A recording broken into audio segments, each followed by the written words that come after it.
Alright guys, so here's another unboxing of the Escapement Time that I actually ordered on the 11/11 sale.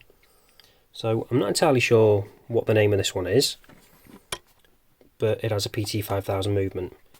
So it comes with the standard Escapement Time packaging, nothing fancy, but comes well packaged because it has a nice little bubble wrap pocket as well.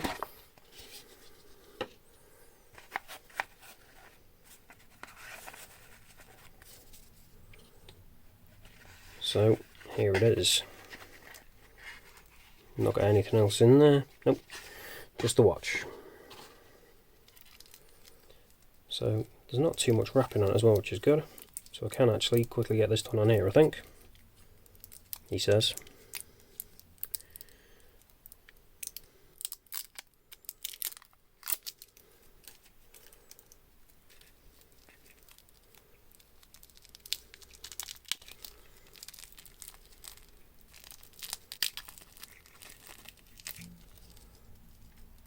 And here it is.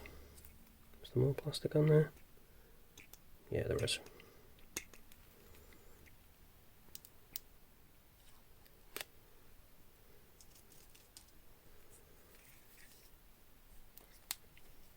Okay, there we go.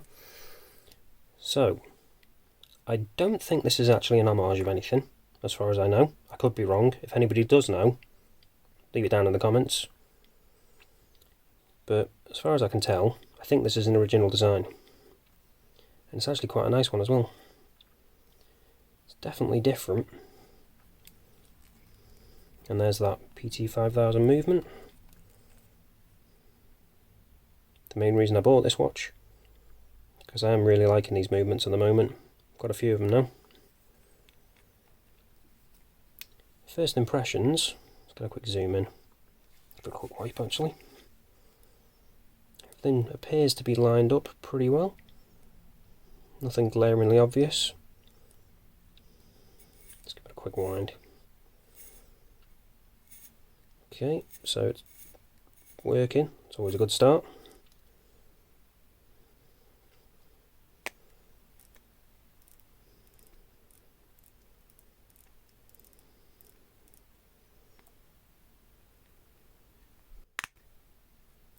No, it isn't screw down. It's just a push-pull crown. So, date's ticking over. I do like that it's got a black date window though. It's a nice touch.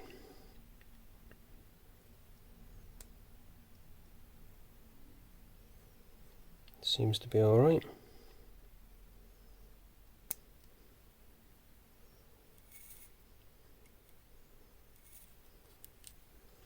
Yeah, so far so good. I do like that detailing on the side. That is really nice. Definitely different. Not seen anything like that before. As with most Escapement Time watches though, you don't really get a lot of branding. Just on the dial, nothing on the case back, nothing on the crown. Have we got anything on the buckle? No. But the strap looks nice enough.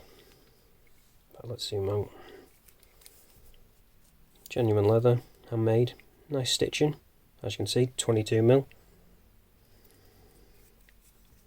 Nice and chunky as well. Not a thin one. All seems to be stitched nicely. And then, pretty interesting design as well. These, I'm assuming, they're real rivets, because I don't know how else you'd be getting this off. Other than those screws on the back maybe? Perhaps they're not. I'll have to check this out as well because it looks like the same thing for the lugs. I'll check that out for the full review. But as far as first impressions go, looking pretty good. I know this isn't going to be to everyone's taste, but let us know down in the comments whether you like it or not, and then I'll get the review done once I've got all the others out the way. But that's it for this one guys, thanks for watching, and I'll see you in the next one.